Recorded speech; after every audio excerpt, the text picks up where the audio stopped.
Good evening, everybody, and welcome to the fourth edition of our endeavor from Ideas Consulting Group, which we have called Conversations.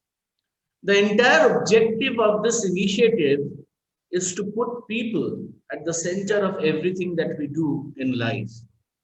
We believe whatever we do, whether in personal, social, or professional life, it is people who matter the most. Over the last 3 or 4 sessions that we've had, we have touched upon topics which we believe are very relevant to people management. Today, we are going to discuss about performance and how does one enable performance. While curating the content of this session, Sumit and Sumit is my co-speaker on this evening. We have taken care to look at performance in a more holistic manner than what we normally think of. For example, when we talk of enabling performance, it is not only in the context of work. Those of us who have children, younger siblings, I think we are also interested in enabling their performance in whatever they are doing, especially till the time that the child at home is undergoing education.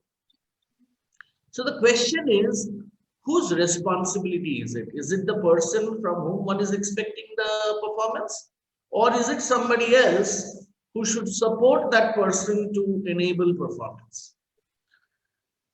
I have been working since the last 33 years and have been fortunate enough to interact and work with organizations of different sizes, different geographies, different culture, and different management styles.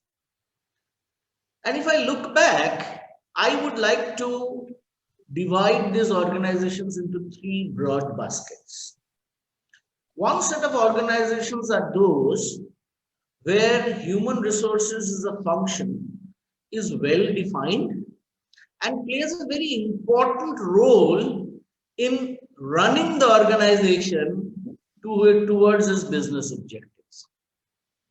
Second type of organizations are where human resources exists on paper but is restricted more towards recruitment, payroll, exit interviews and things like that. So HR is not playing the role of human resources management or human resources development, even though these companies will have HR policies and things like that, which a lot of people think are a piece of paper, and very few organizations follow it in spirit and substance.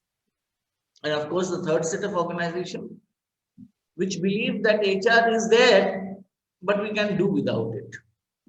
I have met several business owners who run businesses worth thousands of crores.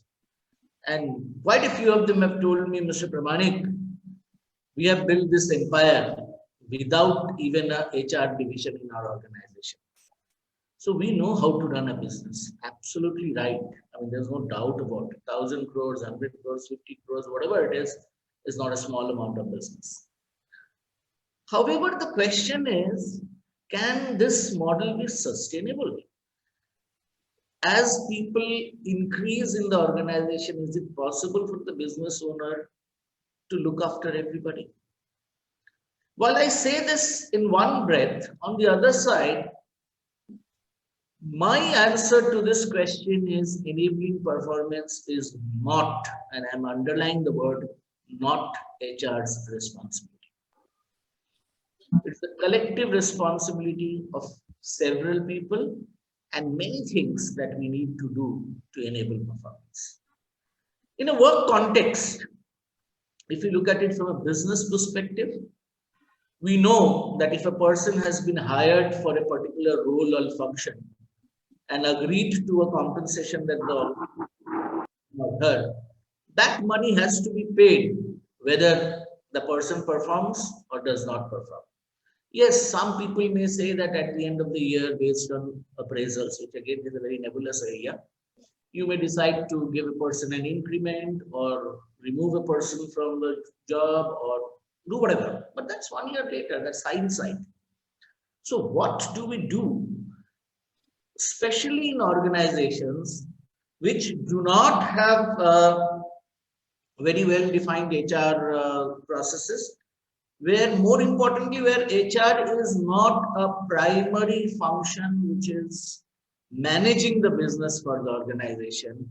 I think the number of organizations who fall into this category is the most. So our endeavor today, Sumit and I would like to talk about what we believe could be the pivots and pillars for enabling performance. Conversations, as the name suggests, the success of our endeavor depends on your participation, either through chat or even comments.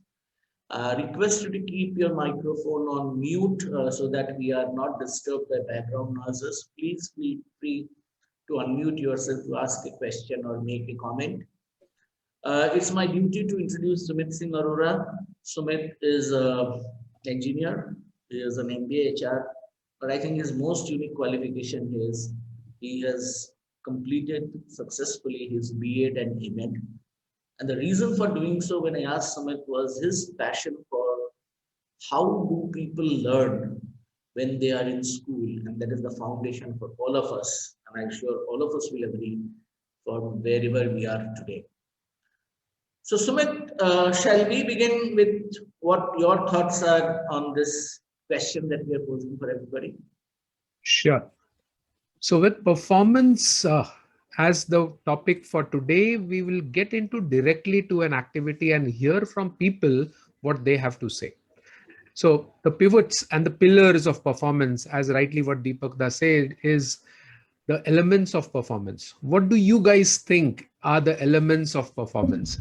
I have a small tool set up at menti.com. If you could visit the menti.com and you could type in, if you type in this code there, you could directly be able to put in your views, and then you could be able to see everybody's view over here.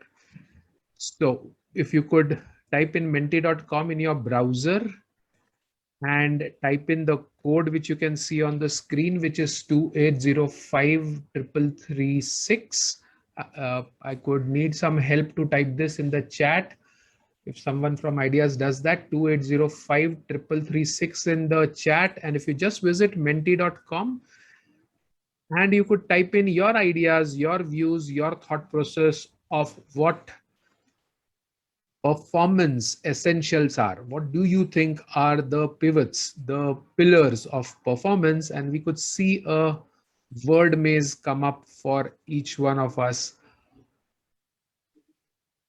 as the response comes in. So what you have to just do is go to, without exiting Zoom, you could just go to Explorer or whatever browser you have, type menti.com. Type in the code 28053336 and you'll get this question. Type in one word. What do you think is the essential for performance? And let's see what our team here, 69 of us, think. So contribute and we would be rewarded with the performance of all of us together. Please remember that nobody is right, nobody is wrong. This is what you believe. And it could be one word, you could take a phrase also. Yes, so here comes the words. The words have started coming in. Consistency, integrity, time, passion, I can attitude, interest, says Anand on the chat, achieve objectives, hard work. Wow. Ambidexterity, that's an interesting word somebody has used. Dedication, right motivation, environment. Wow. Hard work is coming up as a leader now with multiple responses on hard work. Education, will you perform? Self-interest has come in from Muhammad Hussain. Wow. Self-interest. Ambidexterity. Wow, that's Shashi Tharoor's library for me. Oh, ambidexterity is versatility. The word. I mean, ambidextrous person is a person who is equally competent in performing any task using both the hands. Wonderful. Ownership of work. That's wonderful. Ability. Saurav has put it in the chat. Hard work, dedication, and passion. Desire to perform. Self-interest.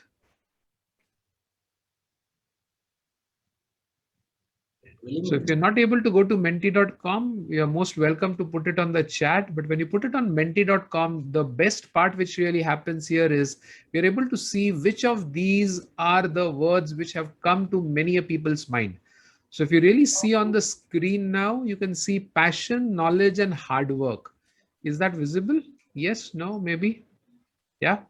So you can see on the screen menti.com, which talks about now the dedication word has come up bigger. So people have typed in dedication, knowledge, hard work as many times in, have punched that in. Oh, passion has got more words now. So you can see which of these words are coming up as the, if I may call, as the most common denominator of words which have come in through this 73 wonderful participants here. Wow. Wow. Perseverance, behavior, knowledge, a few more coming in the chat. Design thinking is one which Professor Bose has put in. Interesting principle. Okay. Great. So 28 participants were able to go to menti.com out of 74. And if in case I looked at my performance of this activity to be measured, I would say now 30 out of 74, almost 40% participants have been able to participate in this activity, to have just passed. Do you really want me to just pass, or do you want to take me to a first class or a distinction level? And if this is new, if this is difficult, that's the one of the important step of performance, isn't it? That you adapt, pick up, and do it. Skill set. Okay. Yeah. And if you find this, why should I do it? It's okay if I don't do it. That's perfectly okay too.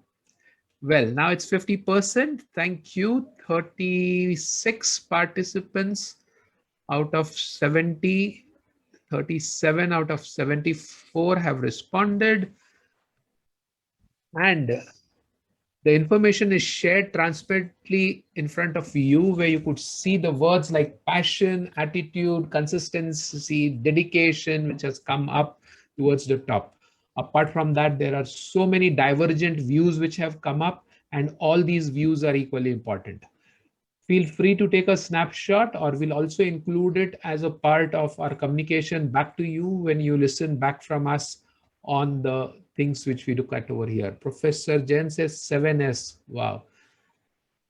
Cool. So let's take this ahead. Thank you, everyone. 44 participants responded back in the given time. I'm so happy to listen, to watch what you guys have put in. Today, we are just not going to cover qualities of individual people for achieving the peak performance, or performance as we call it, because that's just one of the elements of performance, and you guys would agree to that.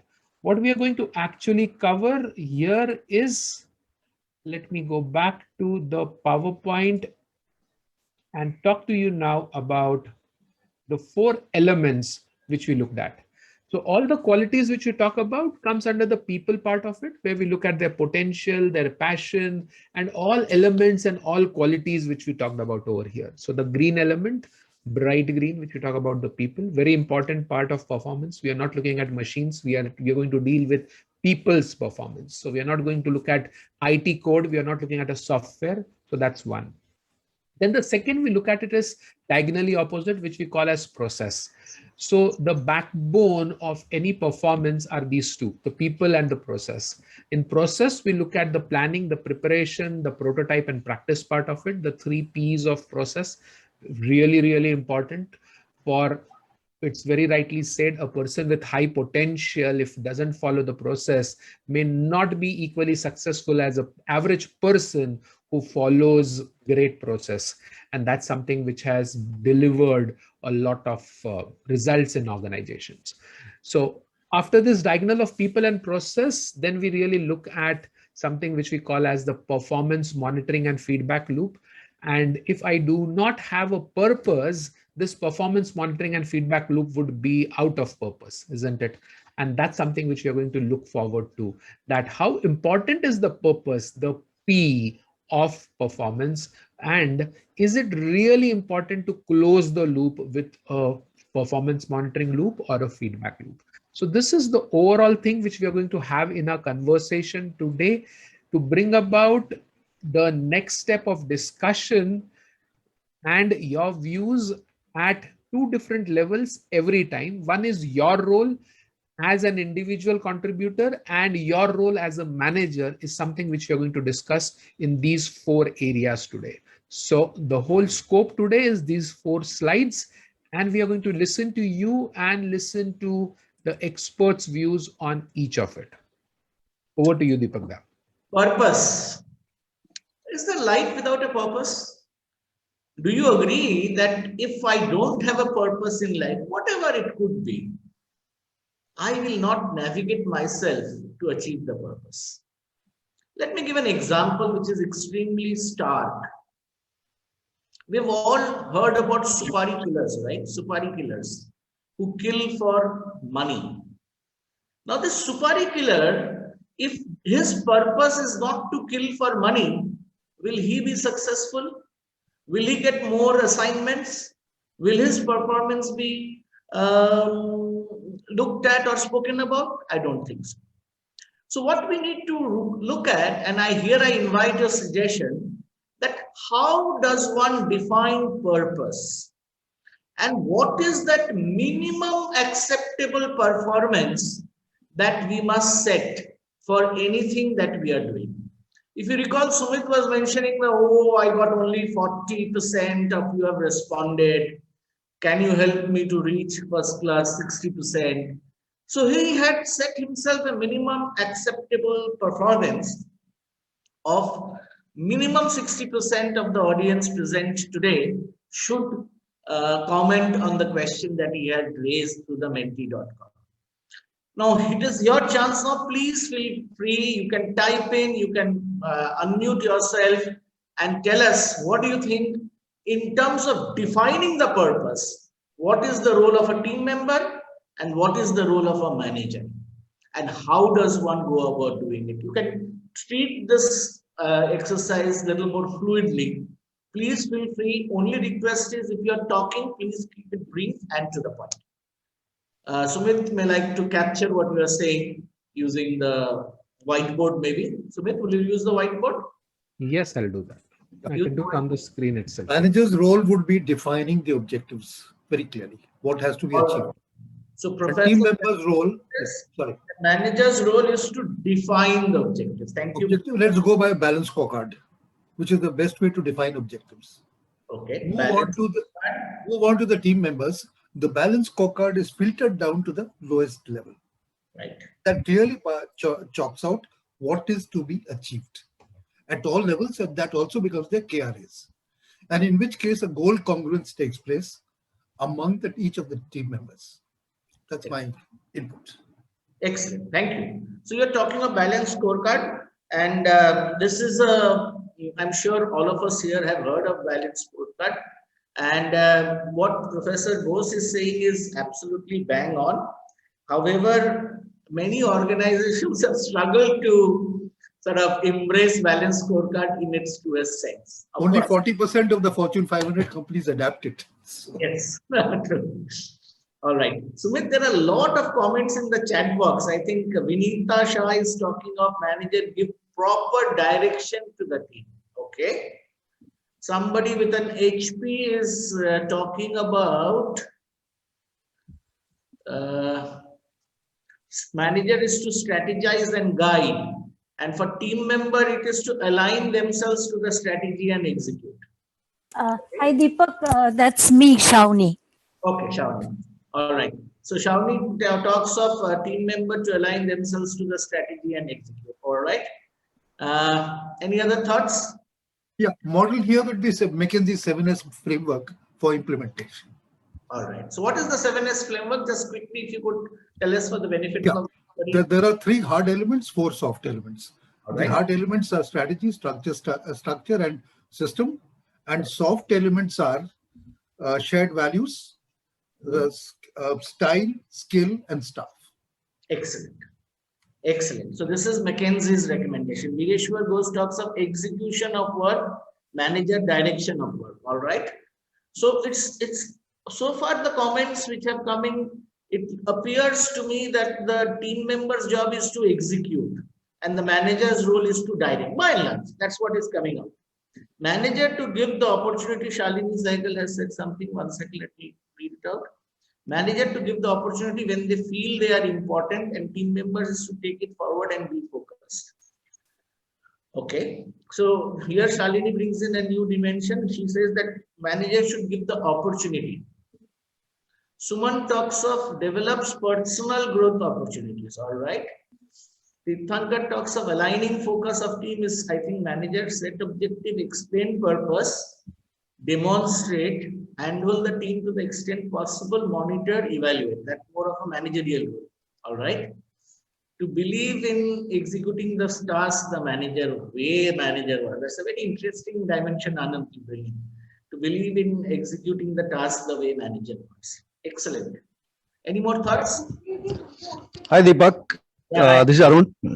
My thought is this: it's a teamwork first of all. You know, manager and team members are one unit.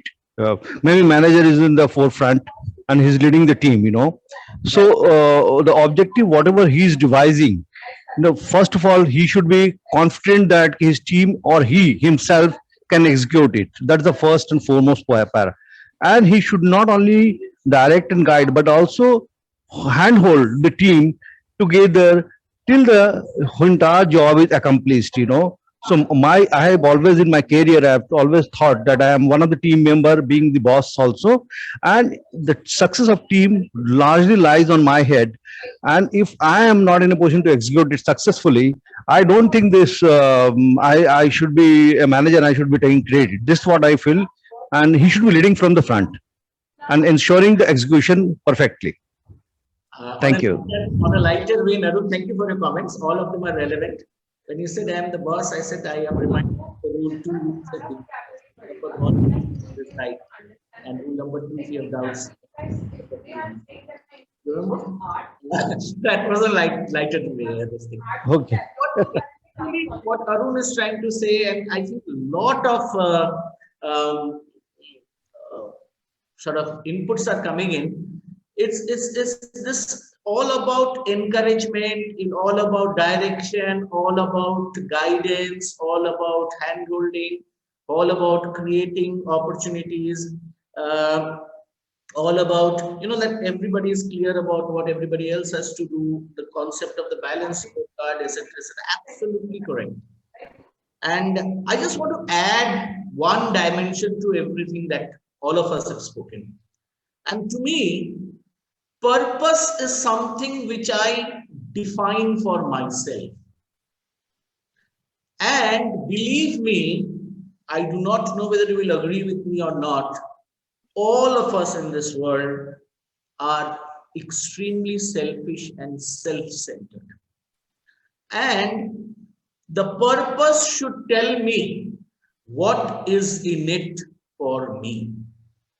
Because first thing I must learn that, okay, if I do this for you, what is it in it for me? It could be promotion, it could be rewards, it could be anything. It could be better opportunities, it could be my learning, that I learn more and maybe I can do better in life. But the purpose is something which is essentially the way any individual, like a team member, will internalize his or her purpose in this way. What is it in it for me? The manager or the supervisor will look at it in his personal way of what is in it for me. And organization must be able to create this belongingness that if you do what the organization wants you to do, this is what you get for yourself. And I think all that you have said here actually converges onto that realization that fine, I must do this because of this to me. I mean, otherwise, how do you explain those people who are willing to give up their lives for a purpose, for a rebel cause? And I mean, if you've seen the latest web series on Amazon Prime, which has got this Family Man season 2, I mean, if you look at the entire purpose of the purpose which drives this terrorist group to do whatever they are doing, whether doing right or wrong is a separate matter altogether. But there is this is why I am doing this. And to me, that is the purpose. That drives all of us towards whatever performance we are trying to chase. Smith. So, Deepak, here at goals and expectations, I have a few questions from team members' point of view, just trying to play the devil's advocate. What if I do not agree to the purpose of the manager or the organization? Do I have a right to ask why? Or if I do not know about the purpose of the organization, what happens if I ask why to my manager or to my boss, saying, "Main ye kyun kar raha hu? Why do you want me to do it?" I see here everyone saying, follow, align, execute. But what if I do not know about it? What if my team member asks that question? What do you guys feel? If a team member asks a question about why, does that mean the manager has failed in his communication? Can I take you back slightly to the mission statement? Mission statement is a democratic style of setting the entire purpose of the organization. And that has to be debated. Okay. So, The microphone is not muted in the background. Please, if you could do that. yeah. So if that is to be debated and discussed, are managers here open? 85 managers and team leaders here playing different roles. If your team member asks you a question about why do I do this? Or what is in it for me? As Deepak rightly said, the W3FM channel, would you be polite and courteous enough and accept that yes, something went wrong in my communication, that I did not follow the manager's role of purpose? Half the time managers themselves are not aware. Okay, that's Absolutely. I mean, that's bang on. Bang on. Yeah, that's one dimension of it. In fact, I'll just add to what is being discussed here. I have seen most managers give instructions, do this, do that, without clarifying that what is the purpose of the activity which the team member is doing. Do you agree with me? I have believed that if the team member knows that why is my senior asking me to do this, that team member may bring in a dimension which the senior may not have looked at or overlooked. And that to me is extremely important while defining purpose. Psychophancy is a thing which comes in very dominantly in the corporate life. Absolutely. I have faced 30 years of it with Vijay Mallya. No exceptions, Jayanta. You know, the other thing is, let's say, I don't know whether there are some teachers who are attending this session. You know, how do you create this purpose in a child who's studying with you? I mean, you can't dispute Newton's third law of motion. But if the child says, why should I? Okay, so what? That's when the purpose has to be clarified at a very different level in terms of the child to understand and embrace as a learning what is being taught in school. Again, a purpose. So the point that we are trying to make here is that purpose, if this is not clear, purpose, a lot of people talk of ownership. I mean, I have heard a lot of people say, can you do training program on ownership? Sumit and I have a very interesting model for doing that program.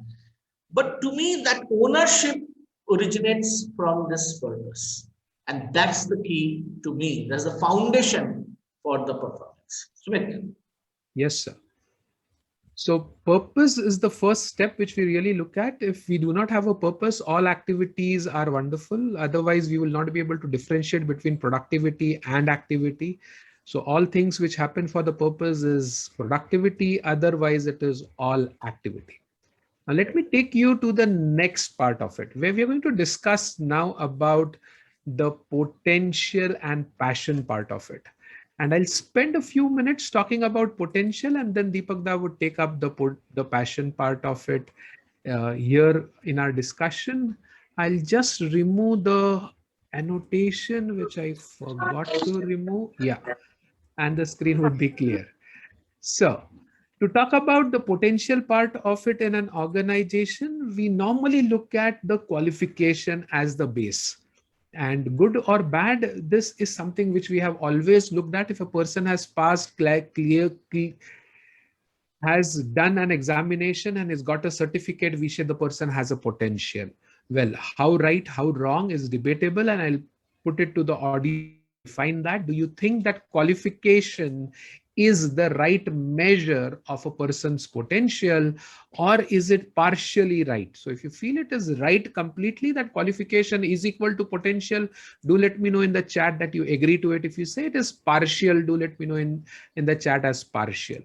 Then the next very important part of it which comes in is that as managers, our role needs to be to create an hypothesis of a person's potential. That is to bring in a definition that the person knows this and then validate it. Now, many a times we do not believe in a person's potential. That's one way of looking at it. And we say, usko nahi aata, and we handhold him a lot. We support him a lot. We scaffold him a lot. The other kind of a manager, he is a kind of a freelance manager, if I may use that word. He just brings in the idea and says, you must be knowing it. You do, I do not know. Right? So that kind of a manager hypothesis or assumes that the person has all the potential, doesn't validate it, and even that goes wrong. So the next question which comes up is for participants to look at and think about, what should I really hypothesize as? Should I assume that the team member which I have has the potential and I allot him the work? Or should I assume that the person doesn't have the potential and I should support and scaffold? Do you think one or two? Do let me know your views on that. And how often should I validate? Is validation the right method of managing a person? And how often should this hypothesis and validate together work? Should it be a one-time process a year, 3 times process a year, 4 times process a year, day in, day out, or for a certain job role? These are the questions which I want to put forward to you when you look at potential of a person. So going beyond from qualification to hypothesis to validate, repeat, or to be here is the question which I have for you to think about. Deepak Da? Add to what Sumit said. If those of you who are familiar with a concept called Johari window, there is the 4th box in a Johari window which says, I do not know about myself, others do not know about myself. That is my unknown self.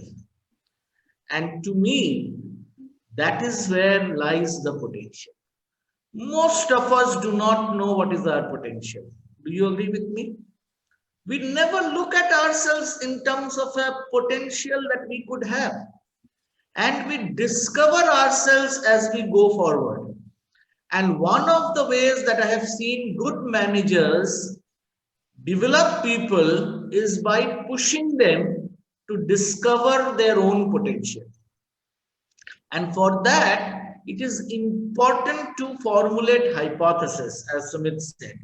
The hypothesis is based on several things. It is based on qualification, it is based on past experience, it is based on expertise already with the person, it is based on the attitude that the person has, many things that formulates the hypothesis. I mean, I'm sure you have some people in the team who may be at the junior most level, but for very many critical tasks, that person is your go-to woman or man.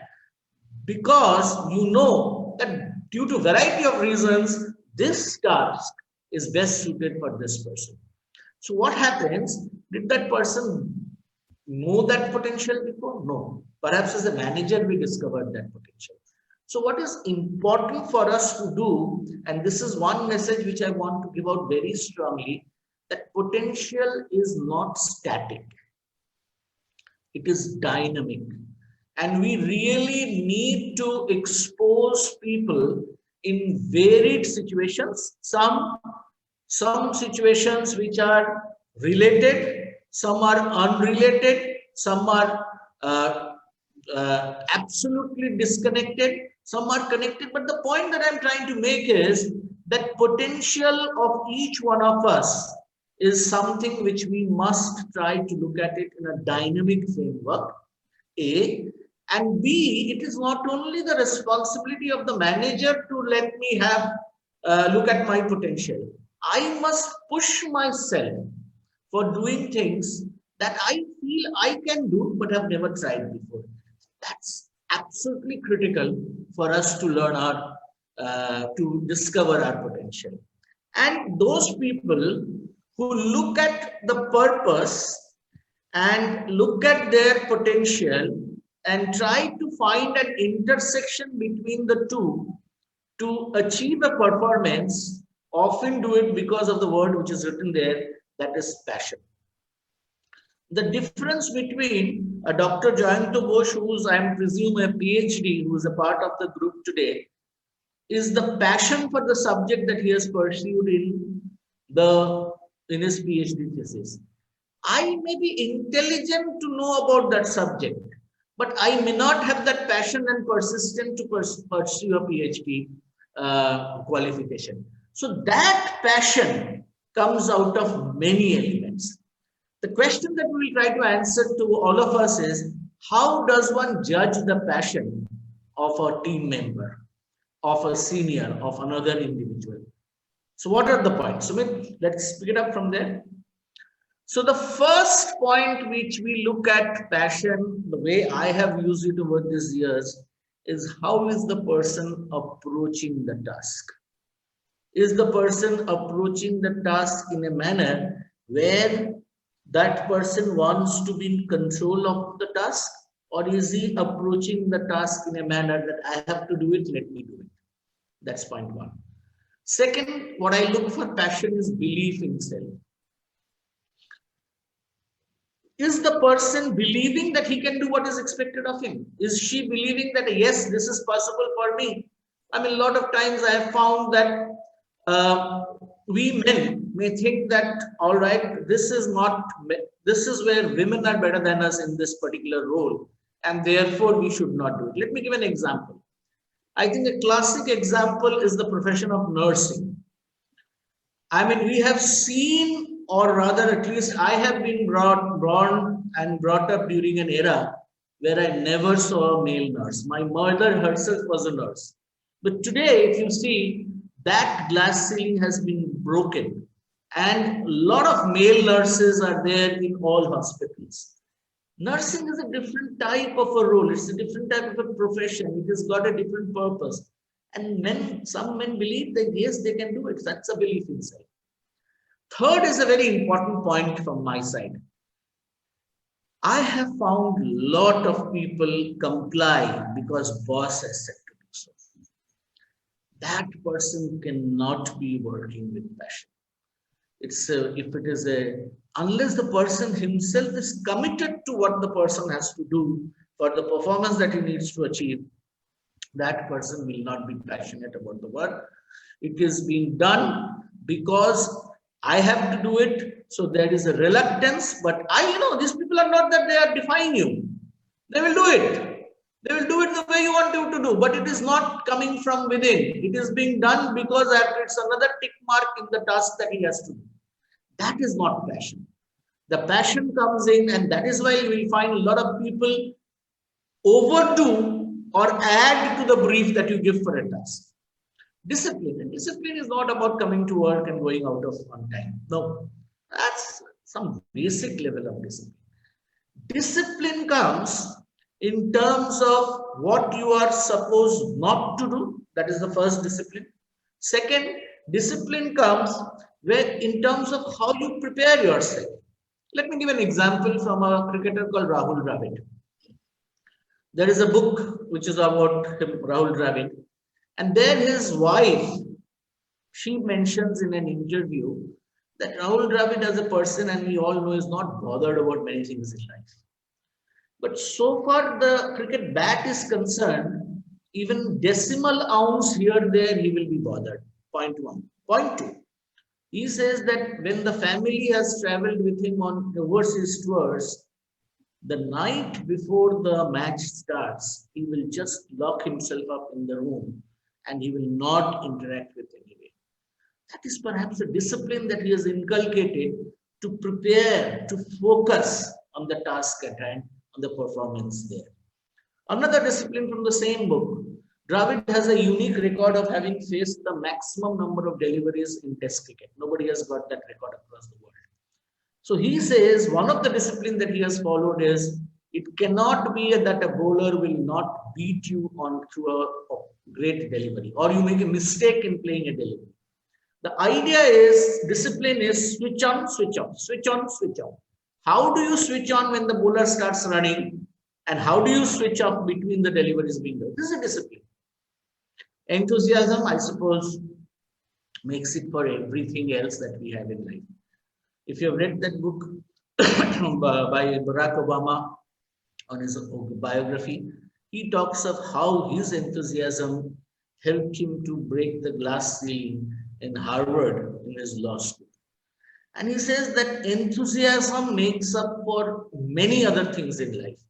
I have always preferred team members who may be little less skillful, but high on enthusiasm and discipline, than team members who are highly skillful, but very poor on discipline and enthusiasm. To me, consistency of performance depends a lot on that. Energy. And this needs no explanation, I presume. You know people who bring in energy, and energy does not mean that you talk a lot. Energy comes in from people who are also extremely silent, but you can feel the energy when they do something, the way they approach, the way they look at work, people with a lot of concentration. So the energy has many dimensions. And for example, if you look at those who are these IT geeks, I mean, their energies, they don't talk. They are fixated to the screen doing hundreds of things and oblivious to the entire world. That's a different type of an energy that they bring in. And you can see that energy.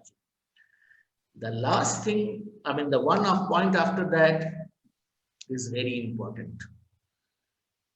If you look at the trapeze artists in a circus who jump from one side and go and join the other, could they have done it so comfortably if the net was not there downstairs? I'm sure they would not have, however skillful you are.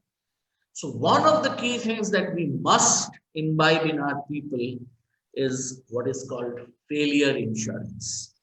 That you try it, put in your best, success is yours, I will manage your failure. And you will be able to, this is what triggers passion. If I know that my boss, Arun, if I may use the word boss, is with me even if I fail, I will put in that much more in whatever I am doing. And I'll try and do things which we have never done before. And I'll do and innovate. I will try and do things which we may not have done before and which could be very differentiated from whatever we are doing. And of course,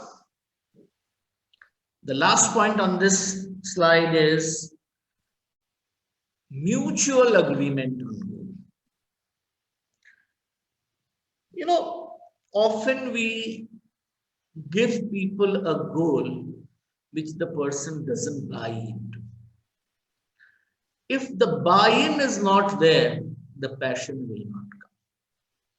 Often what happens, people do not know what they are capable of. So therefore, one of my favorite topic is that there is no word called overachievement. If I run, let's say, don't believe me, run a 100-meter race in 20 seconds. And after 1 year of what I call deliberate practice, I am able to run it 19 seconds. I have not overachieved. I have improved my performance. My potential was perhaps always there to run it at 15, but I was doing at 20. Through deliberate practice, through enthusiasm, through energy, through this, everything that I have written about passion, I have been able to achieve more than what I have achieved up till now. So we never overachieve. Overachievement is a myth. It is all about taking our performance, own performance to the next level. The question is, how many people realize what is their potential? How can one estimate it? That is where the biggest challenge lies. And as managers, as team leaders, one has to help people to achieve more than what they have done. And you will see that as the achievement takes place, the higher goals will become mutually agreeable as we go forward. Sumit. Sir. So as a manager's role, if I look at the passion points, the last 2 points is something which I feel is the manager's role. That failure insurance or safety net is something which a manager should provide, and he should discuss the goals and mutually agree to it. Managers and team leaders here in this discussion, a question for you. What about the top other 8 points, 6 points which are there, 7 points from approach to energy? Is there a manager's role there to play for your team member to have a good approach, to believe in self, to deliver commitment, discipline, enthusiasm, energy? Do you think manager can play a role? And if yes, what would it be? What should you really do so as to, or can we go back to our bosses complaining or the HR complaining, yaar is bande mein passion hi nahi hai kaam ka, give me another, and keep searching for a person who has a passion to do your work or your organization's work? What should we do? That's the question. Is there a manager's role to develop the other top 3 things, and what it should be? What should be the manager doing so that his team member achieves that? You could unmute and speak in 30 seconds if possible. If you want to give in your answers, it would help. Or else you can type in the chat, I'll read it out. Yes, Mr. Jain. Provide a transformational atmosphere within which the qualifications are the alphabets. Build on it, drive, put the qualification as an alphabet, drive to achieve it, but give the environment in which a person can achieve it. Wonderful. And so provide an instrumental leadership wherein the directions are clearly laid out, and you've got to distinguish the people, performers, non-performers, semi-performers, and each of them have to be guided individually. So mentorship becomes a very big role in any organization, corporate, non-corporate, wherever. But the problem is that in a multinational, this is taken for granted. In the family organization, it is missing. That's where I'm talking about extremes to make a point. Absolutely right. And what is happening also, sorry, just 1 second. What is happening also, the entire management philosophy is changing dramatically. The predictability is gone today. Today we talk in terms of you face the situation and then think about it, which is talking about using design thinking, talking about augmented intelligence instead of artificial intelligence. Now, here is where we have coming in of core competency and coming in of design thinking, and be able to. Thank you, Professor Bose. I would want to interrupt you in between. I'm so sorry. Yeah, I'll take some other views as well. Yeah, absolutely. And Professor Bose gives us a few important points about the creating an environment, creating a structure. And when you talk about environment, the manager's behavior is one very important point which comes in, right? And if you look at a few responses on the chat as well, so that the manager can focus on strength areas of the member and not the weaknesses, is a very important point which Shobhanita has put in, that as managers, I need to focus on member strength. Look at one more input which has come in is to look at discipline, failure, insurance, goal understanding mutually. Yes. Being approachable, that's another important point which I see here coming up. Assurance, bringing in understanding part of it. Yes, Arun, you wanted to say something? Go ahead. Yeah, just wanted to say, sir, the whole thing that entire team members have different traits of each individual, So we must create a conducive. I mean to say that an atmosphere, conducive atmosphere, and ensure that every team members are looked upon according to their strengths, do the SWOT analysis, and maybe help them in building their maybe traits positively towards the goal. Maybe somebody at 90, somebody at 70, but you may not get all team members at the same level. So what I'm trying to say, manager needs to play a very, very strong role here and creating a belief in the team and ensuring that each team members are looked upon very differently and very, very extending the support to them. That's what I feel, sir. Thank you, Mr. Arun. One last thought, and then we take this ahead to the next few P's. We are at 3 P's now. We have 4 more P's. When we look at people to perform passionately, one angle which Newton's third law, Deepak Da mentioned a few minutes back, comes to me as that passion attracts passion. If I, as a manager, am passionate about the work and the people around me, I remember of Deepak Da inspiring people working for him and working with him with a very wonderful tool, which I call it nowadays, and I'm going to just reveal that tool to you all without his permission, is that he finds strengths in people and appreciates them in every conversation which he has. Imagine in the day, he might be meeting 20 different people, and 20 people, when he communicates, he has one small element of it and he speaks of it. And he inspires them through the strengths and talks to them about their strengths in every conversation which he has. Why I say that is, even today, when we started this webinar, before I switched on my video, I had my company's logo looking there, and he took that 10 seconds of time to appreciate that logo and talk about it. Now that's passion. What is that passion? The passion to identify strength and acknowledge it of the other person. This is one of it, and there can be many of it which we as people passionate enough to do.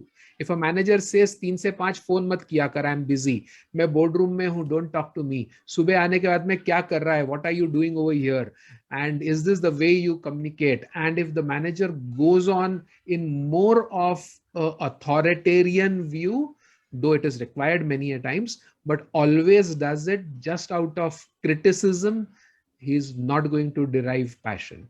And that's something which we need comment which has been made by Paulomi Datta, and I'm seeing Paulomi attend something from my side after long ages. And I remember, I'm sure Paulomi will agree, the first time you wrote an advertising brief, and you received some appreciation from me, if you recall. And did it motivate you to look at advertising brief with a much greater passion than when you... Absolutely. Deepak, as I'm attending it, I'm recalling those days myself. So definitely it's a key. It encourages the team members a lot, and it also helps to understand your potential, because that was something I have never done, but it gave me a lot of encouragement. So I realized that you did not know, you were not trained to write an advertising brief. Absolutely, right? Yeah. Then I trained you to do the advertising brief.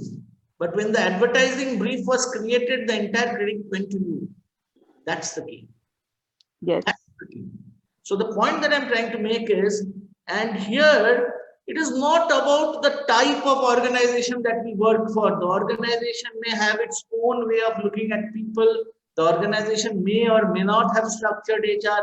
But what's stopping each one of us at an individual level to follow what we are talking of? And that's what I have been trying to impress upon all of us, that we often find an excuse for not doing a lot of things which we know will benefit us, under the guard that I am working for an organization which doesn't believe in it. But that doesn't stop from how you manage your team. if you can create a greater purpose in your team, deliver better results for whatever you are doing in the organization, would any organization mind that? Nobody. But that Thank you. is going to actually help us evolve as individuals.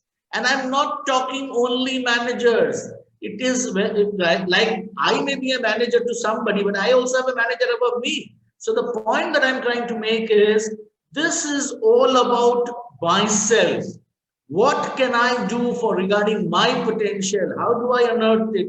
What is it that I bring into to be passionate about? If you are doing something which you are not passionate about, it's all about burden. Gurcharan Das had said that look for a job which you enjoy and you will never be again going to work because you will be enjoying it. So it's very simple as that. It's about passion. Sachin Tendulkar, if he did not enjoy that hot sun of Shivaji Park and the relentless practice that he did, he wouldn't have become Sachin Tendulkar.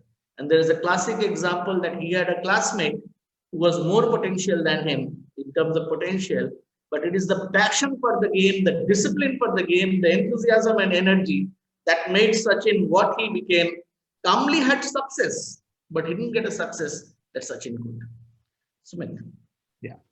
And it would be unwise and unfair if I do not read out comment of Tirthankar, which says manager should create a healthy competitive environment to build passion. Very, very important, Tirthankar. Thank you. Very good point, Tirthankar. Let me take this further to the next 2 P's and 3 P's. In fact, we are going to talk about planning, preparation, and prototype as a part of process. And here, when we look at planning, preparation, and prototype, planning becomes one very important element of performance. Many times we fail to plan, and over 25 years now working with around 50,000 plus corporate people, I've realized when the word planning comes in, there is nothing else which they are able to say. Planning mein karna kya hai? What is the part of planning that I have to do? The word planning overshadows everything. They just say planning karo. But what do you really do in the part of planning? So one very important part of planning is to break that big goal into small goal and to make it into steps, like what actually has to be done to come to the level of the to-do list, maybe if I may say that, and then to analyze the risks. What are the possibilities of failure? Think positive doesn't work over here. Black hat thinking of 6 thinking hats is the most important thing to do, to identify why and what all can go wrong. Because anything and everything can go wrong. And in the planning stage, if I do not think of the risks, I would not be able to plan properly. The next important thing which comes from the passion part of it is that if you are dealing as a manager, if you want to put your plan and somebody else to execute it, you would be pointed upon. And what would the people say? Your team members would say, sir, aapne jo bola tha, what you have said, we have done, we couldn't succeed. It is all because of you. So the best thing here is to bring in the goal, to discuss, and while planning, step back as a manager and let team members plan. Now, when team members are planning, they may not have your experience. You should do what is said as coaching. Bring in your coaching, follow the GROW model, and let participants evolve their planning. And that is how you even do team development. Next few things which really comes as a part of planning is the prioritization, the scheduling, and the dependency part of it. Now, many team members would not understand the dependency part of it and may schedule it incorrectly or may not prioritize as per goal. And that is where the manager's role comes into picture to help them align, because the align word is very important. And we say the participant has to align, the team member has to align. But what does that mean? It means that you help your team member prioritize as per the goals, not as per your need. Prioritize based on and schedule based on the dependency of if there is someone who is dependent on you, or is there someone who would be on whom you are dependent, and then do the planning accordingly. So few things which comes in as a thought process for planning are these few, which we need to do as a part of process, whatever might be your potential. However lucky you might be, but if the planning is not in place, the next two P's are going to be just a tick mark. Over to you, Deepak. All right. This work from home, which has become a very, very new thing for most of us. I mean, all of us rather, due to the pandemic, we have suddenly discovered work from home. Better companies, companies which are very people oriented, Google, for example, they have paid an allowance for the first point on preparation is infrastructure.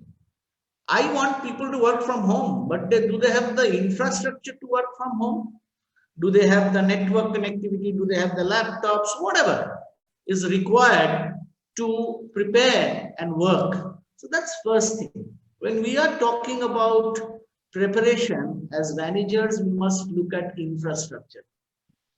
We consult with a lot of clients in Mumbai, and one of the things we discovered that some of the junior most employees there live in chawls, and they don't have, there is maybe 2 rooms and 15 people staying there. So how do you expect them to work from home?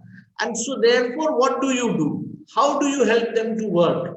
And therefore, we must figure out that in order to achieve the goals that you expect from your team, is the team adequate in terms of infrastructure, in terms of the resources that are required to complete the task effectively and efficiently?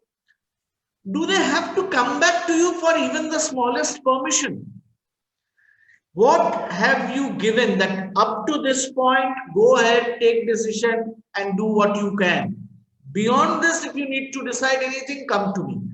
Very often, we keep this permission in our hand.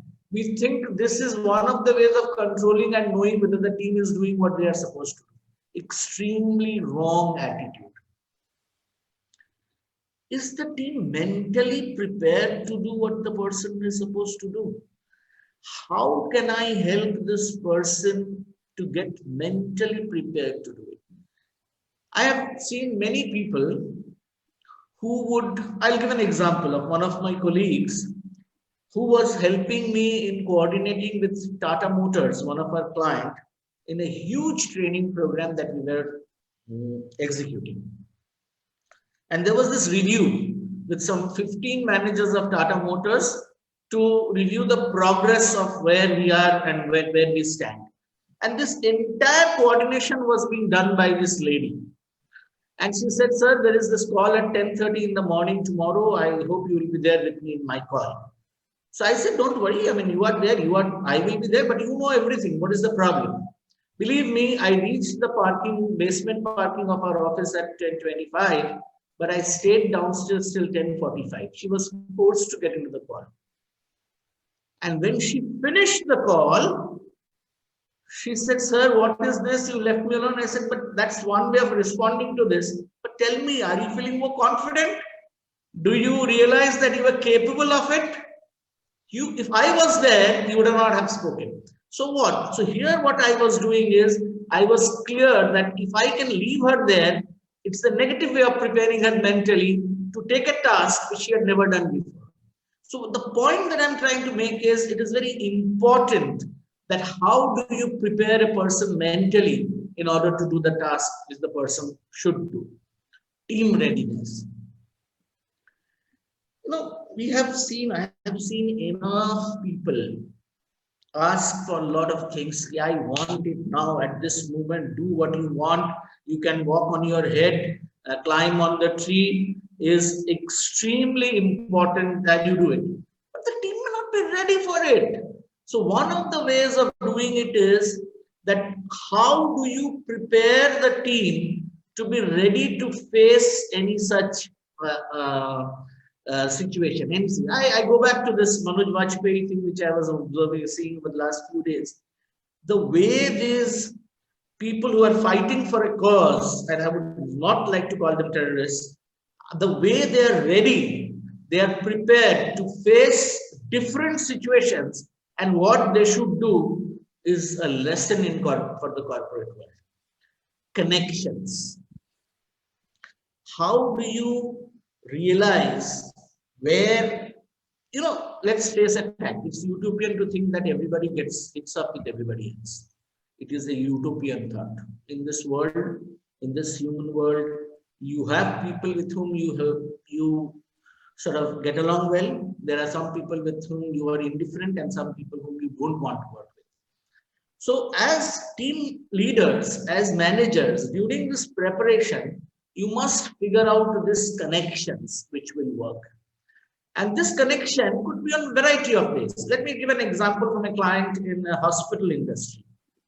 What we were finding is that if you look at interdepartmental cooperation and coordination, we realize that when the departmental heads have good friendliness with each other, they at their level cooperate. But that's not the way it will work. It is like a gear that if head 1 has got 8 people working under that person and head 2 has got 6 people working under that person, these 8 and 6 need to mesh like a gear does, if you can see my hand, and that is when it will create momentum. That is when it will create more energy. And these connections need to be defined and these connections need to be set up by people who are managing teams. Interdepartmental teamwork, I have seen, is one of the worst in most of the organizations. Within the department, teamwork is a lot of focus is there, but interdepartmental, people are not bothered. So there are ways and means of creating that. Next, Sumit. So one small thing before we get on to the prototype and practice part of it, a small question for all managers here and individuals here. If you are to expect from your manager, what would you expect support or help in the preparation part of it?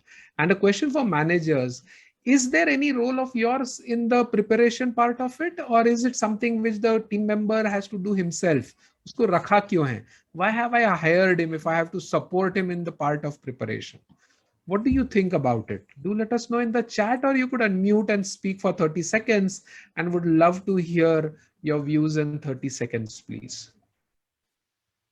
Have you got the question? Sumit, I think you have to repeat the question. Yes, I'll repeat the question. What do you think is the manager's role in preparation part of it? Do a manager really has to do some work for preparation for his team member? Or is it that the team member has to do on his own? And if you're a team member, what do you expect from the manager as a part role to be played for preparation? One word, sounding board. Wonderful. So Jayanpur says exactly in 3 seconds, thank you, is sounding board. Wonderful. It needs to start and accelerate. Manager should handle the team member whenever required. This is what Shawnee says. Okay. Have to involve in preparation part at least by reviewing the preparation. That's the manager's role. Wow. Okay.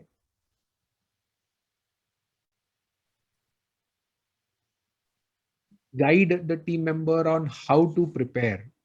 Wow. Has to share the tacit knowledge. Wow. Give a big picture view. Okay. Those of you who are interested in football, please look at a series on Manchester City, which is available on Amazon Prime. There is this coach called Pep.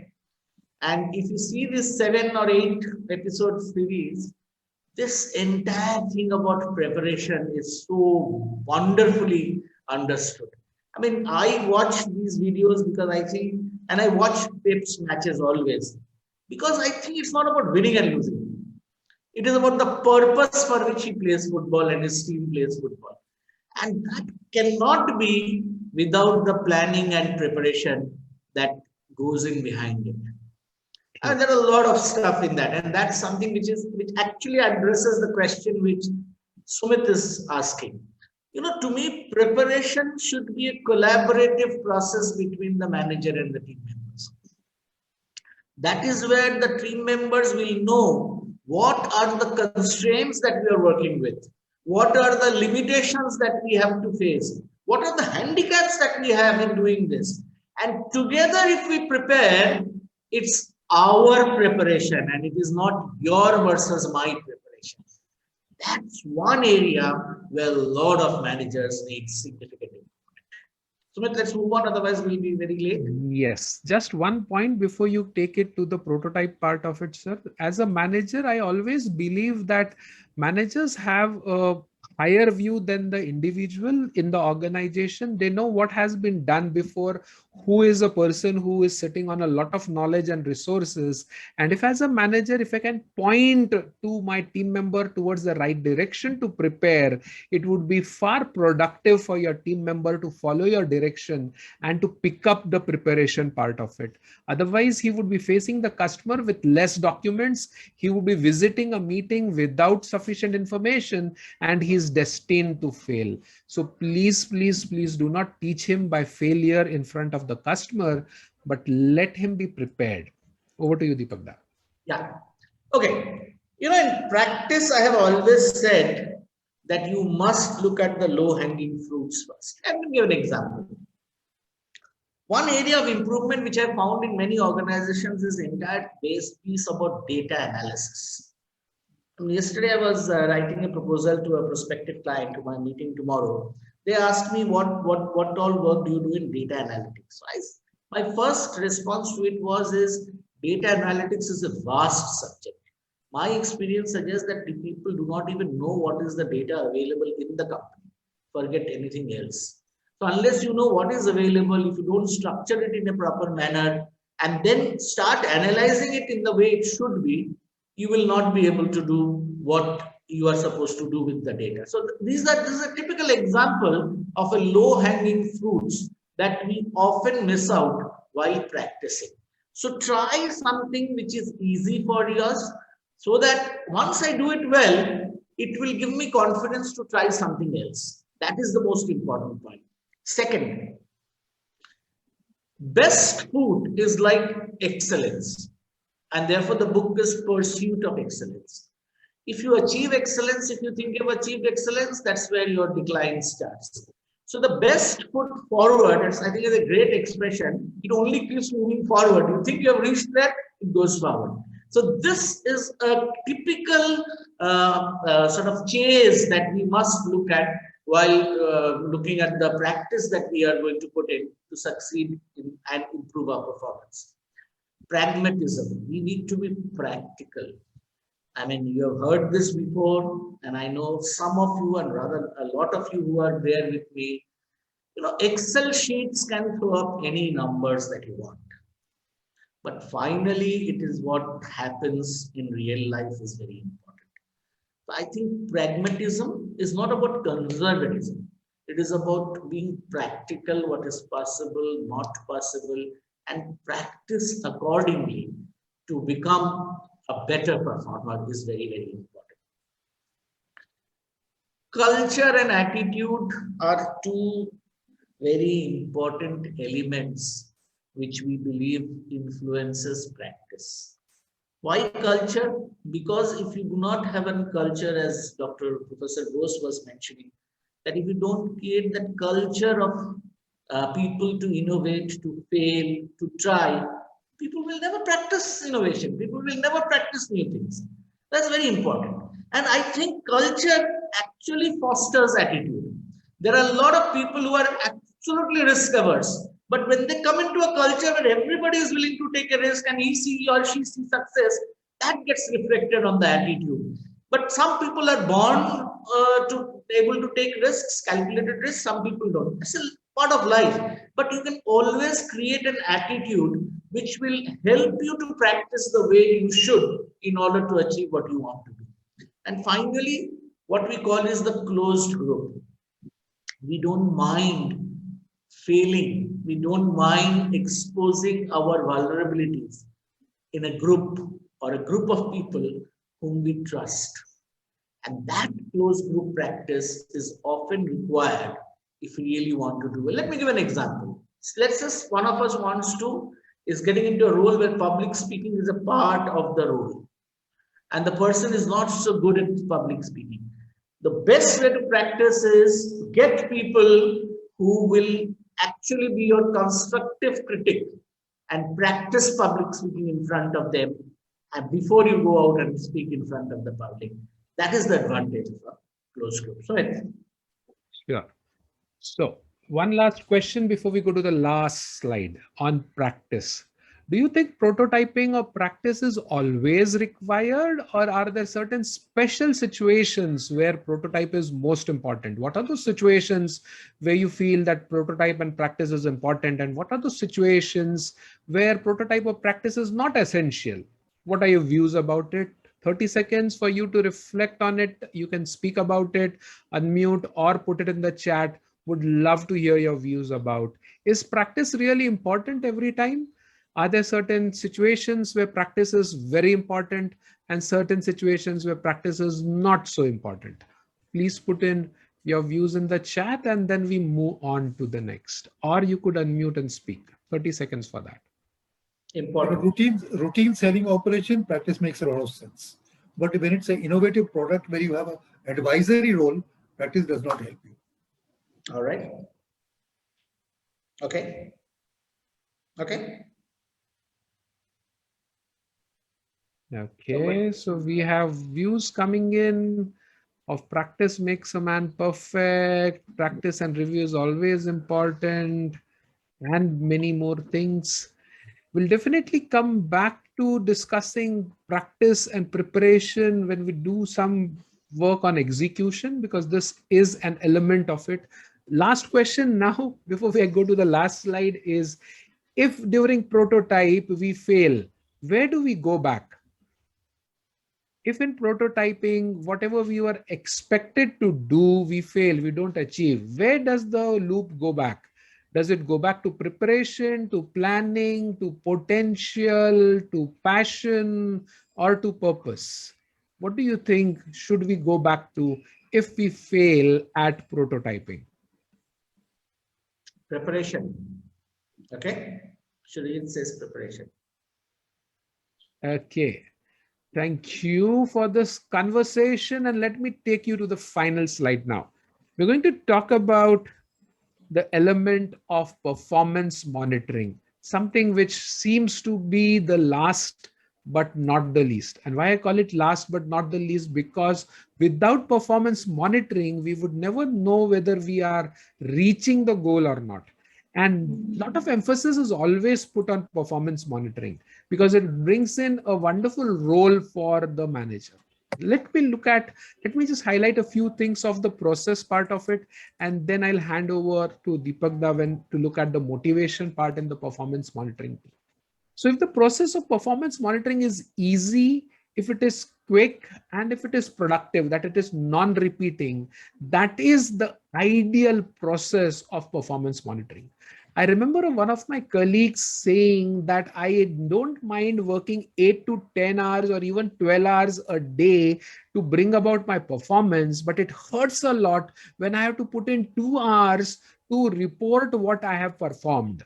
So if I'm going to spend 2 hours of my day to put in the data as per the requirement of my manager and my boss and the HR and the customer, and everybody cannot look at it in the same way, and I have to fill in multiple Excel sheets, it really hurts me. And that is something which a peak performer said. Now, if a peak performer says that, what do you do as a manager? Think of it.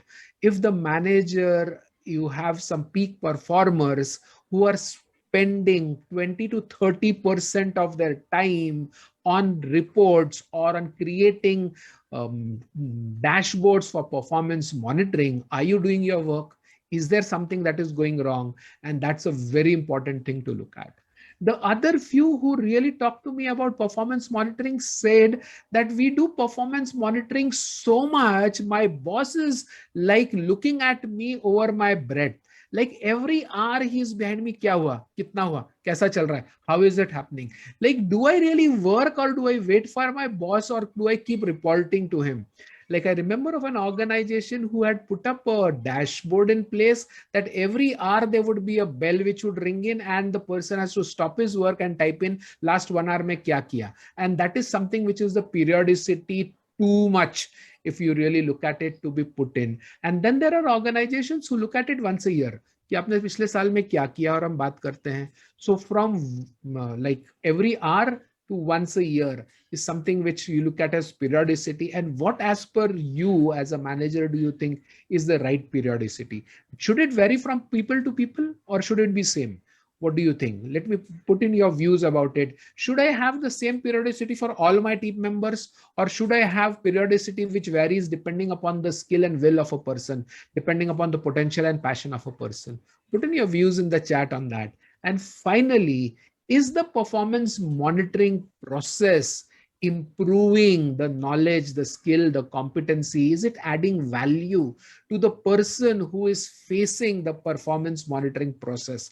Now, why do I say this is another organization which helped me really do this was a monthly review which used to happen, where 8 people used to present their performance. The first 4 would spend around 3 hours presenting it, and the last 4 would spend 30 minutes doing it.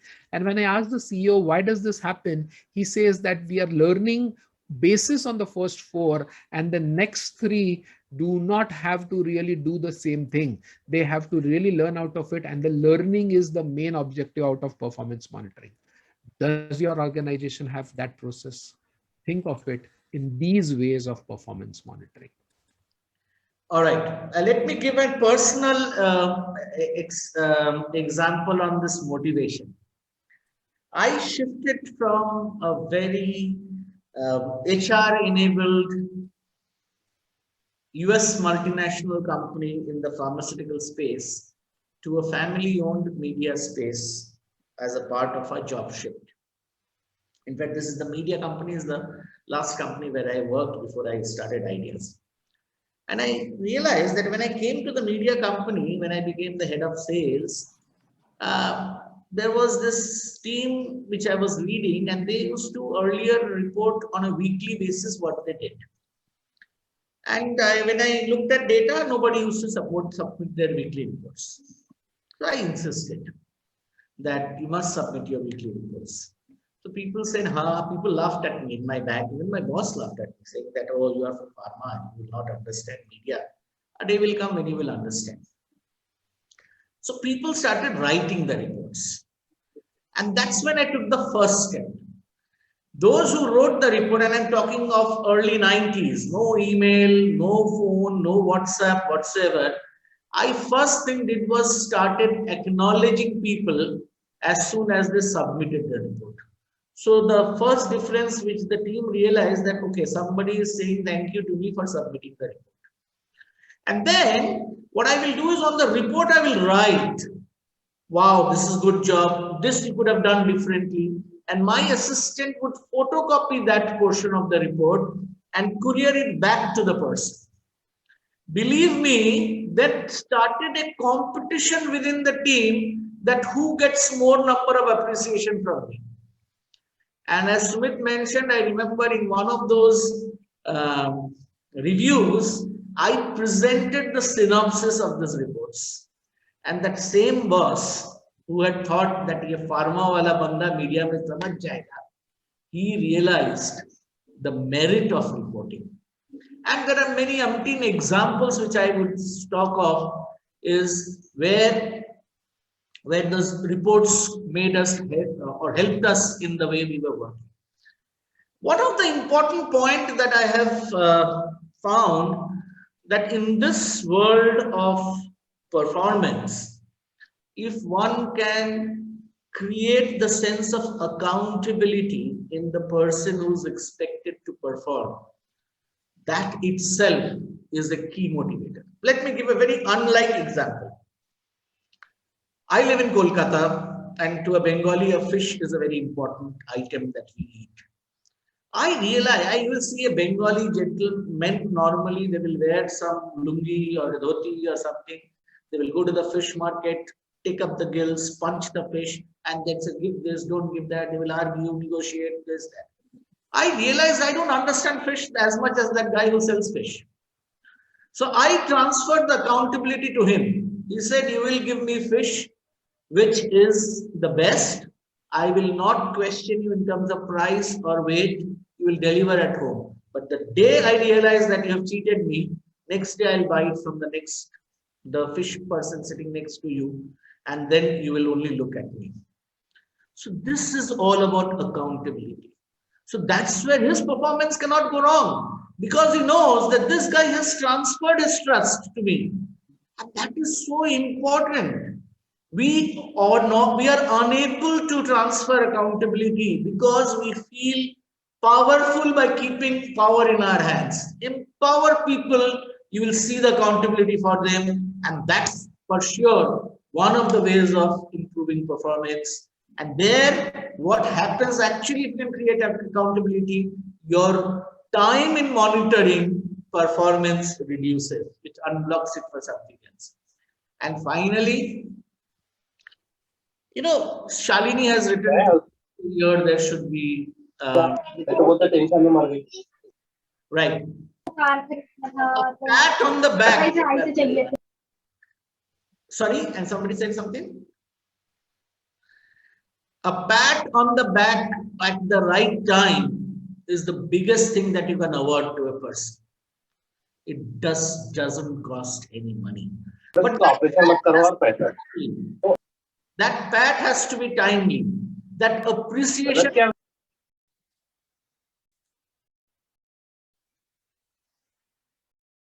be able to get the best out of people. So one of the key ways of doing enhancing performance is to keep awarding for good performance and keep giving feedback constructively for where performance needs improvement or redirection. So to sum it up all, we need purpose. Unless the purpose has clarity, unless everybody knows what is it in it for me, for that is the purpose, then we need to look at potential. We need to look at the passion of the person. We must estimate, or rather ascertain, and work accordingly. Of course, the part about process, which we talked of planning, preparation, and practice. Practice, please. I qualify practice as deliberate practice, which means just not for the sake of practice which I will analyze myself in practice. And of course, at the end of the day, performance monitoring and feedback loop.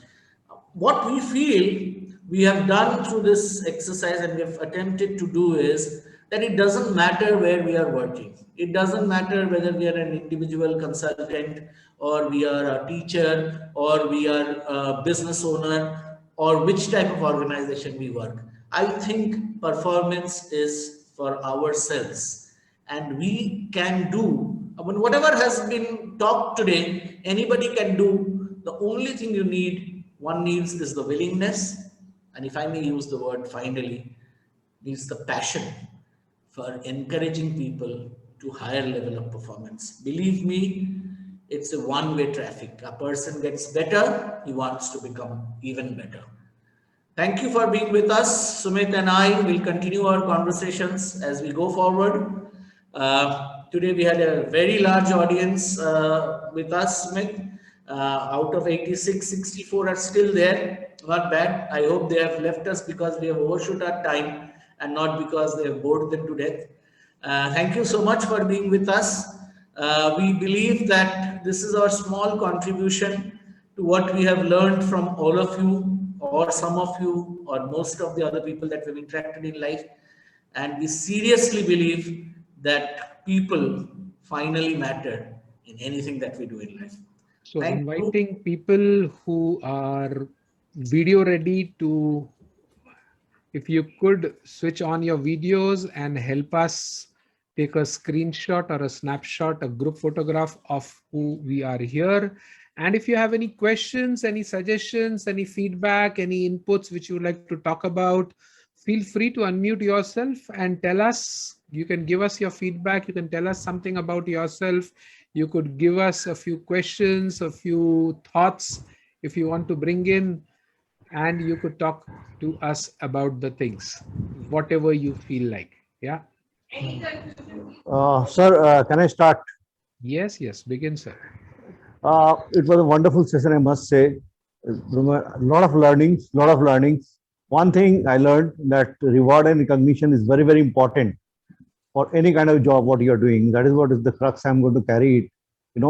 Recognizing your team members and acknowledging their contribution, and also patting on the back time and again keeps you going, you know. Thank you so much for teaching, Mr. Pramanik. Thank you so very much. Thank you, All of Arul. us learn from each other. It's not that we taught anybody anything else. In fact, we will, for the last 3 sessions, we are releasing a newsletter sometime next week. So you will receive Okay. an email where you will have access to all the videos from the previous sessions. There will be a synopsis because we believe Very this great. is for all of us. So 9 out of 59 people who have switched on their videos, we would love to see more faces with whom we were talking to and would love to hear your views. Wherever you are, it is really important and it motivates us a lot. Please go ahead. Thank you, sir. Thank you very much, sir. Professor Jayant Bose, thank you for your participation. What in some interesting 1, concepts. 2, 3 steps. 1, 2, 3, 4, 5, 6, 7. Okay. All right. If there is nothing else that you would like to comment or share, let's call it a day. Thank you so much for being with us. And we look forward to you next month with a new session on conversations. Please feel free to write to us what type of topics we may include. Only boundary is we are talking about people because to us people matter most. So anything to do with people. And that's our core purpose. All right. Thank you so much for being with us. Thanks, sir, for this wonderful Thank you so much, session. sir. Thank you. Thank you Thank so you so much, very sir. much, sir.